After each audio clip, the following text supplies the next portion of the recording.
Hey, Man of the Wasp: Quantumania is the 31st film in the MCU. It opened this weekend, so now it's time to update my MCU ranking from the worst to the best. Coming out last place at number 31 is Eternals. I will acknowledge the film itself looks gorgeous, it's got great cinematography, but the story and most of the characters are boring, and the film is melodramatic. It tries to have all these ideas about divine intervention, letting bad things happen to humanity, but it all comes off as very pretentious. The film, for some reason, is also told out of order, where we jump ahead to characters' deaths, but then one scene later we see them again, so there's not really a lot of stakes. I acknowledge the ambition, but the execution is incredibly dull. Number 30, Doctor Strange and the Multiverse of Madness, a movie that is occultishly dark, graphically violent, and overly long. When I go to see an MCU movie, I'm expecting a fair bit of lightheartedness, but the majority of this film is just darkly occult, and this is coming from somebody who very much enjoys things like Harry Potter. I just left this movie with a very dark feeling. It felt violent for the shock value and sake of being violent as opposed to being done tastefully. On top of that, the plot is just a MacGuffin story where the character of America Chavez, who just isn't that interesting, the film focuses a lot on her. She's just not that interesting of a character, and I just didn't really enjoy the story of this movie that much either. Number 29, The Incredible Hulk. Even though this movie finally ties back into the MCU because of the She-Hulk show, even though that wasn't very good, and I've said in the past this film seems inconsequential, but it's consequential now, it's still not a good movie. It's slow and boring, and on its own feels very out of place. The plot isn't that compelling, the film is dull. Apart from a few scenes that feel like a monster movie, the film is kind of a slog. Number 28, Thor: The Dark World. The movie's biggest problem is that the first 20 minutes are just a lot of exposition given to the audience at once, and the villain is just kind of uninteresting. The only reason to really watch this movie is for the scenes with Loki and the death of a certain character that ties back into Avengers Endgame and helps Thor with the character arc, but this is one that for the most part you can still justify skipping. Number 27, Captain Marvel. Much like how the Star Wars Han Solo movie or the Amazon Rings of Power show, this movie gives us answers to questions nobody was asking. However, the difference between this film and those two other things is that Solo and Rings of Power are, for the most part, pretty enjoyable. In this film, it's really hard to care about the main character because Carol is already overpowered from the very first scene, and doesn't really feel like she grows or changes throughout the film. The film also feels like they wanted to make another Guardians of the Galaxy film, but without anything about Guardians of the Galaxy that made it fun. We need a quirky alien animal sidekick, so we get Goose the Cat. We need retro music and references, so we have all these 90s pop culture references and 90s music. We need big space battles. Given where the MCU was at this point in time, it felt more like a Phase 1 movie, not a Phase 3 movie, so it feels like a step back. 26, Black Panther: Wakanda Forever. I appreciate the way the film pays tribute to the late Chadwick Boseman and deals with themes of grief, and out of the Phase 4 movies, this does feel the most human and personal, but when the film isn't honoring Chadwick Boseman, it gives us too many plot lines. Besides the main plotline about Shuri dealing with the loss of her brother, there's also the plotline about Riri Williams, who, much like America Chavez and Multiverse of Madness, doesn't feel so much like a character, but rather a plot device. Her last name might as well be MacGuffin. And by having her build an iron suit, it also kind of negates Tony's sacrifice. What made Tony special was that he didn't have powers, but he was a tech genius. And not only being a tech genius, he's the only one who's able to build these suits. Whenever anybody else tries to build them, they're just cruder versions.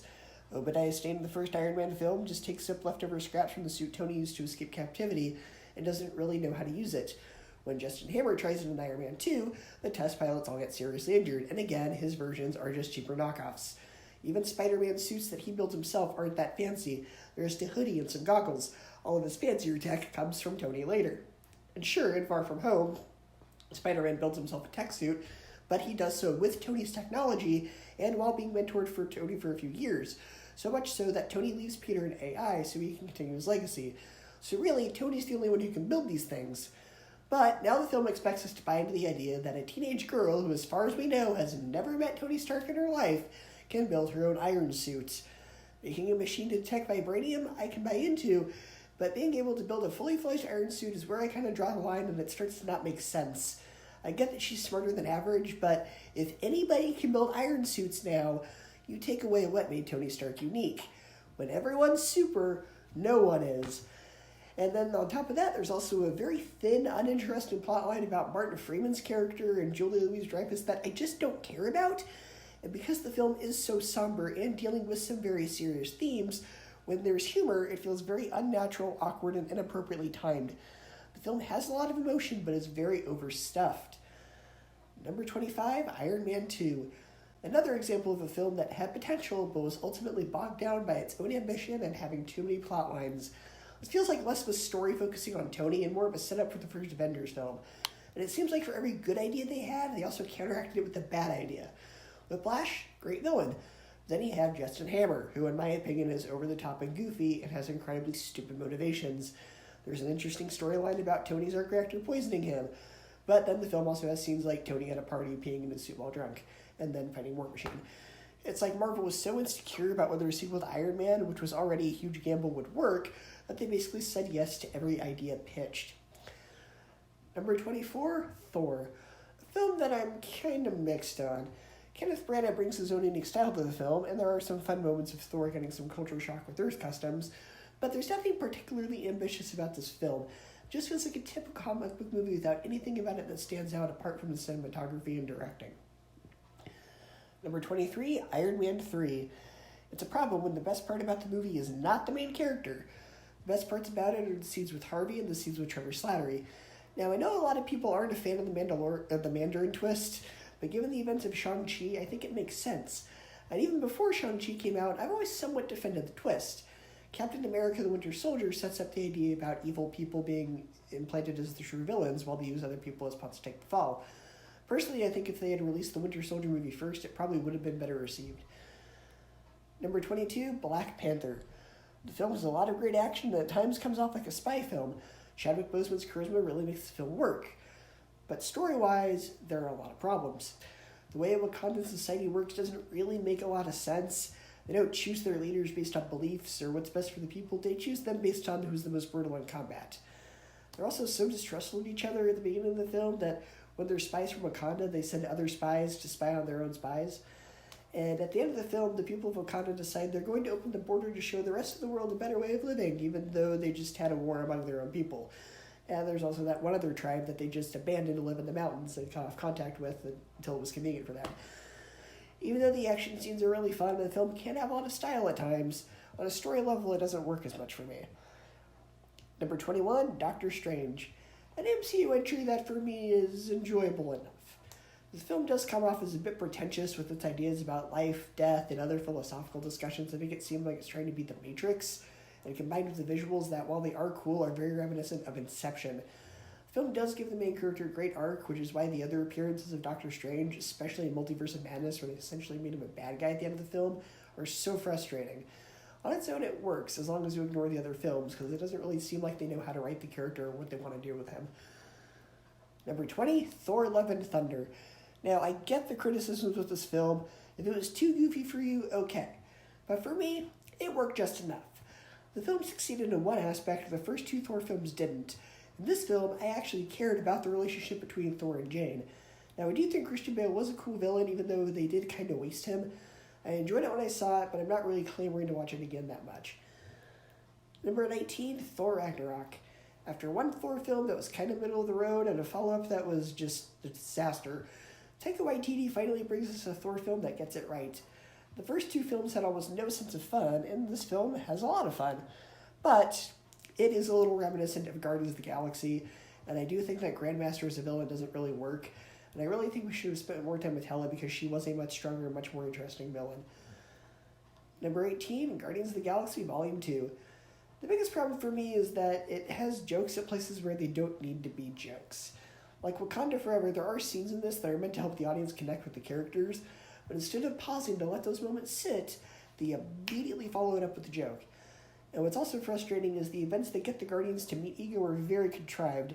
They happen to land there because they get shot down because rockets stole batteries. Okay. I do enjoy the character arc Star-Lord goes through, but some of the jokes needed to be cut, and the first act really could have been less contrived. Number 17, Avengers Age of Ultron. Much like how Iron Man 2 was the filler chapter to prep for the first Avengers movie of Phase 1, this is the filler chapter of Phase 2 to prepare for Civil War.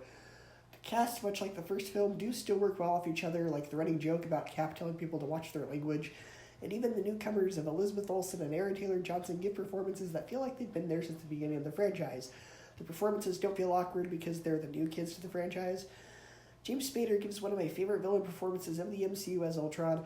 Say what you will about how they wrote him as a character, but his voice performance is chilling. Now, like I said, the film does meander a bit in the second act, mostly to pasta set up the Civil War movie, and the romance between Bruce and Natasha comes out of nowhere and also goes nowhere after this film.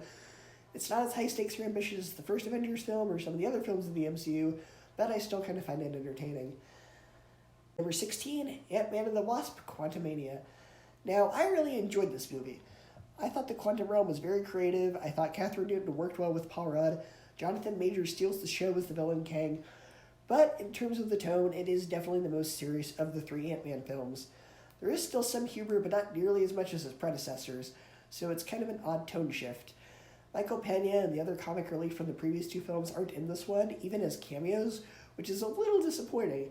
And I do think they kind of wasted Bill Murray's potential in this film, and they didn't really give him a lot to do or give him anything that funny to say. However, the film still has big grand spectacle, whereas the other two films were relatively small scale. It was still entertaining, but it definitely had a very different tone than the other two films.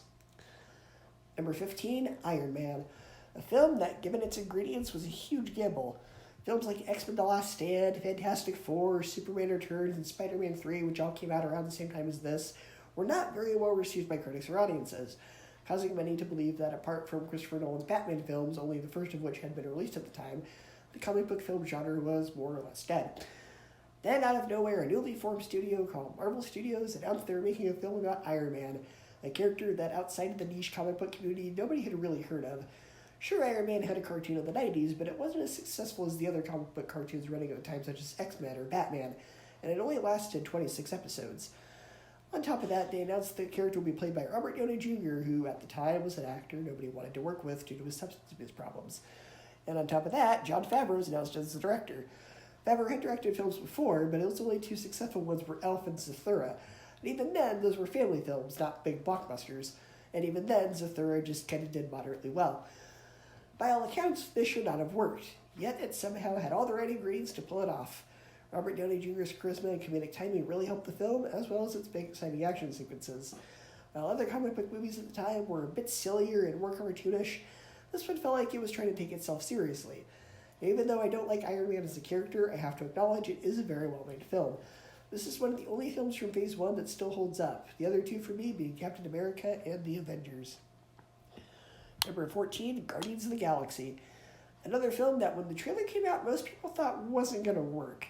The trailer didn't really show off any of the humor, so the whole idea of having a movie where two of the characters are a raccoon and a tree seemed very bananas. But much like Iron Man, it had just the right cast and the right story with well-written characters. The film serves as a redemption story with a very likable group of cast members all working very well off each other. It's bizarre and out there, but it works.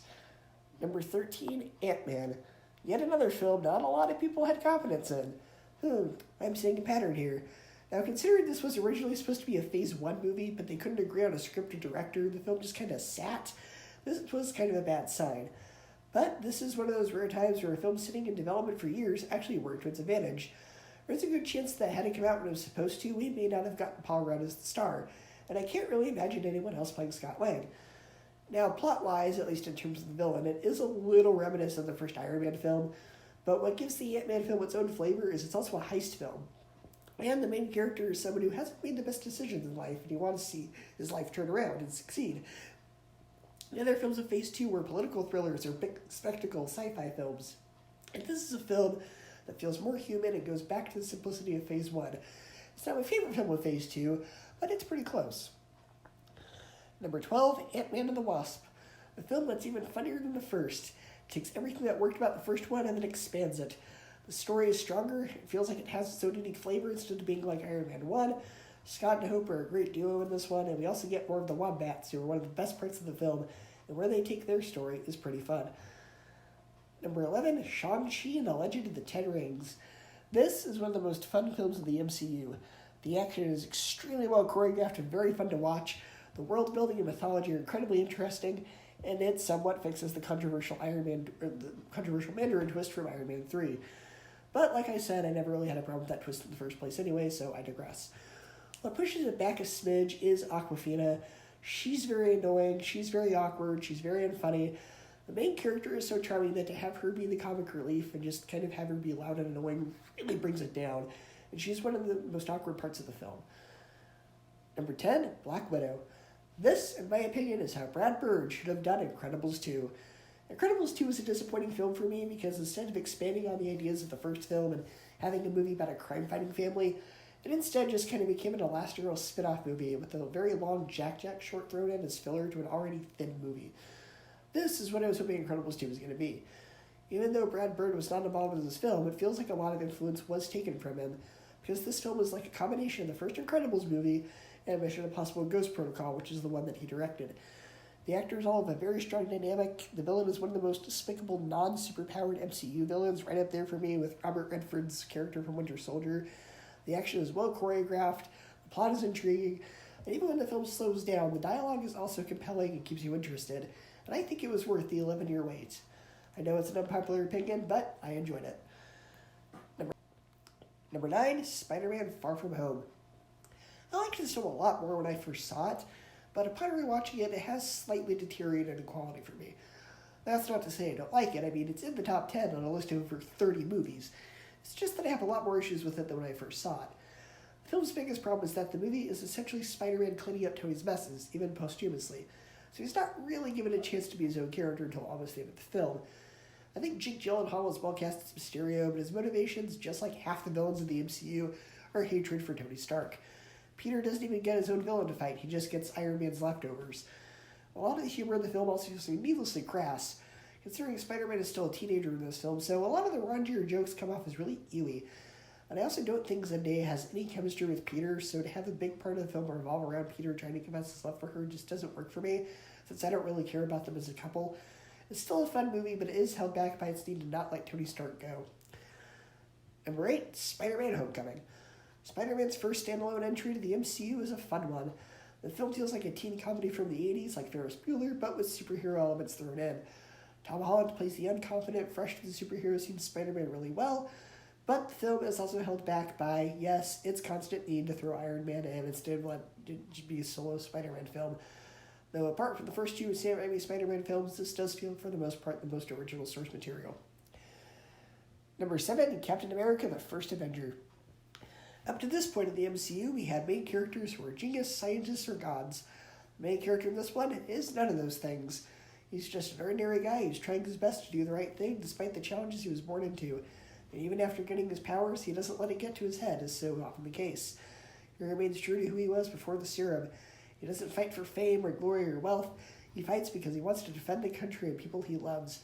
Setting the film in World War II makes it stand out from the rest of the films in the MCU, as none of the other films really have the same style.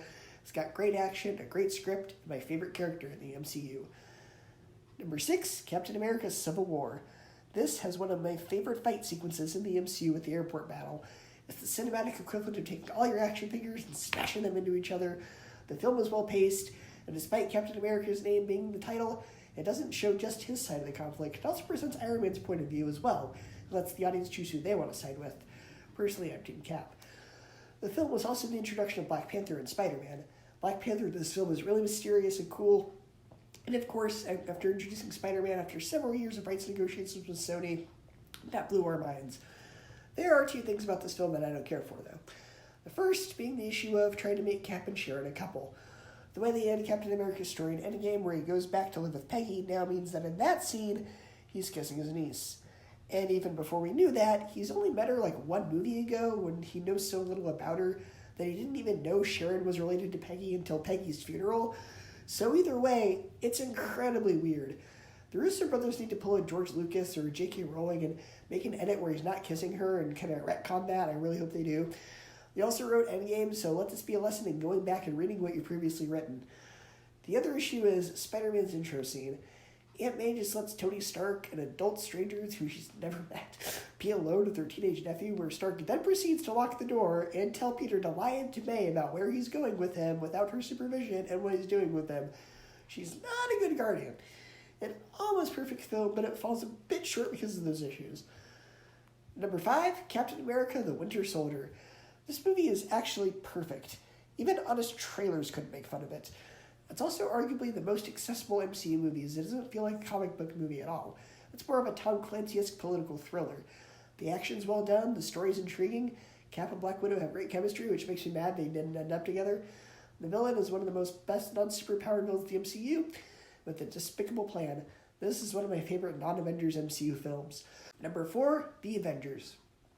While maybe by today's standards it's not as ambitious as the other films, because we have come such a long way since this film came out, it's still really good. Even though story-wise it's a bit smaller scale now, and maybe the villain is kind of generic, the cast and writing are what carry the film. The cast is very entertaining, they're quick back and forth with each other. The panorama shots in this film that show all of them are well directed by the cinematographer, and it's still a fun ride even all these years later. Number 3, Avengers Endgame. An almost perfect finale to over 20 films of build-up. There's really only one issue I have with the film. Like I said before, it's that they have Cap to go back to live with Peggy instead of having him choose Black Widow. Because even before she dies, there's nice little scenes of them just talking, and they do still have good chemistry. This also gets a bit of closure to some of the more traumatic events in his life, which is nice. This is almost everything I'd want from a film of this nature. It works really well, even if it's not quite perfect. Number 2, Avengers Infinity War. For a film with such a big cast and 20 films of build-up, there was a huge risk of it being overstuffed. But it works. By some miracle, it works. All the actors keep up very well with each other. The film has one of the darkest openings of the MCU, and Thanos is one of the greatest villains in cinematic history, up there with the likes of Darth Vader. They make him complex, and though you don't agree with what he's doing, you understand why. He's got big spectacle, a compelling story, and one of the best twist endings of cinema history. And coming in first place is Spider-Man No Way Home.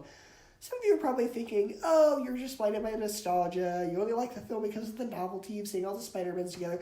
And while to some degree that is true, putting nostalgia aside and looking at it purely as a film, it works because of the characters and how their arcs are resolved. Toby Spidey gets to be the cool older mentor to the other two Spideys. Garfield Spidey finally gets closure over Gwen Stacy's death.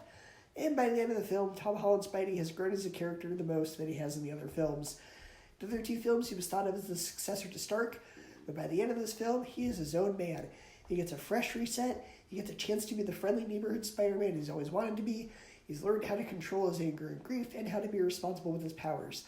For some, this may be nothing more than a novelty film, but for me, I think it brings the best closure to a character in the MCU, so it comes in at number 1. I'm going to share your ranking of the MCU films if you're up to the challenge, and I will see you next time.